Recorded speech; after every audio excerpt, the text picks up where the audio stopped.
Have you ever found yourself in a situation where your mind just goes completely blank? Like you're stuck, unable to think, unable to move, and it's like your body hits the pause button without asking for permission? It can happen in stressful situations, sometimes in moments when you really need to be sharp. And this is what we call the freeze response. Today we'll break down what it is, why it happens, the symptoms to look out for, and how to overcome it. I want to say a quick thank you to everyone who shows up and supports my channel, and I enjoy helping and showing up for you. If you're new, I'm Mike, creator of Positive Thinking Mind, author of the Positive Thinking Mind Blueprint. You're a personal guide to self-discovery, stress management, goal setting, confidence, and cultivating a positive mindset. It's life's ultimate blueprint. Get your copy in the shop or in the link below. The freeze response is the part of how our brain is wired to keep us safe. You've probably heard of the fight or flight response, but there's a third sibling in that family, freeze. And even though it might feel frustrating, it's actually a survival mechanism. Your brain isn't malfunctioning, it's trying to protect you. But when it shows up in everyday situations where there's no real danger, that's when it becomes a problem.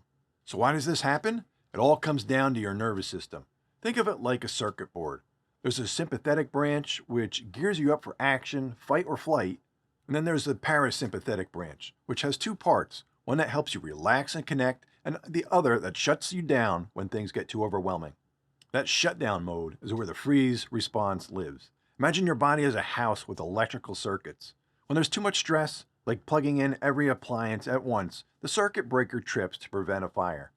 Your nervous system works similarly. When stress piles up and feels unmanageable, your system flips the switch and you freeze. It's your brain's way of saying, this is too much. Let's pause. Let's look at a few ways this happens in real life. Your mind goes blank during an argument. You know you have things to say, but they vanish.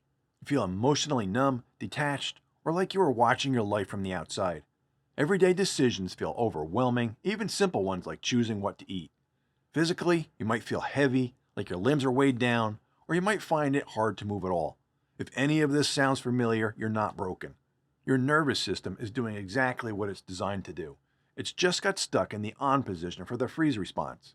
So how do you get it unstuck? First, check your environment. Are you safe right now? Not just physically, but emotionally too.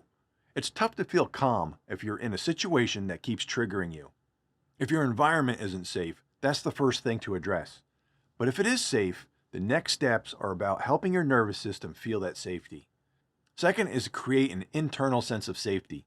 This can feel tricky, especially if you've never really felt safe. Start small. Focus on things that ground you in the present moment, things you can see, touch, hear, smell, or taste right now. This helps signal your brain, hey, we're here, we're okay. And third is recognizing the freeze response for what it is. It might not feel like anxiety, but it is. It's your brain reacting to a perceived threat. Understanding this can shift how you approach it. You're not lazy, unmotivated, or broken. You're stuck in automatic response, and with practice, you can shift out of it. A few tools that can help are grounding exercises, and these bring focus to the present. Try stomping your feet, clapping your hands, or tossing a ball in the air and catching it. The goal is to engage your body and your senses, pulling you out of your head and into the moment. Another, and my favorite grounding technique, is the 5-4-3-2-1 method. It's where you identify 5 things you can see, 4 things you can feel, 3 things you can hear, 2 things you can smell, and 1 you can taste. This helps anchor you in the present when your mind feels far away.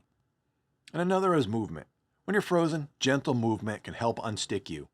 Stretch, shake out your hands, do jumping jacks, whatever feels manageable.